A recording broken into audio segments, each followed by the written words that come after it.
2, রাসূল সাল্লাল্লাহু আলাইহি ওয়াসাল্লাম বলেছেন, কোনো ব্যক্তির মিথ্যাবাদী হওয়ার জন্য এতটুকুই যথেষ্ট যে সে যা শোনে তা যাচাই বাছাই ব্যতীত অন্যদের কাছে বলে বেড়ায়। সহিহ মুসলিম।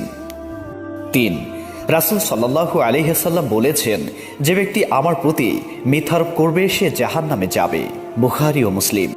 4, পিতামাতার সন্তুষ্টিতে আল্লাহ সন্তুষ্ট, আর পিতামাতার অসন্তুষ্টিতে আল্লাহ অসন্তুষ্ট। তিরমিজি, সনদ হাসান ও মিশকাত। 5 ওয়াক্ত সালাত আদায় করলে 50 ওয়াক্ত সালাতের সওয়াব পাওয়া যায়। বুখারী ও মুসলিম ও তিরমিজি। হাদিস নম্বর 6, ব্যক্তি এবং শিরক ও কুফরের মাঝখানে সালাত ছেড়ে দেওয়াই হচ্ছে ব্যবধান। মুসলিম ও মিশকাত। কিয়ামতের দিন বান্দার কাজ সমূহের মধ্যে সর্বপ্রথম সালাতের হিসাব নেওয়া হবে। সহিহ তিরমিজি, ইবনু মাজাহ। 8, যে ব্যক্তি ফজর ও আসরের নামাজ আদায় করবে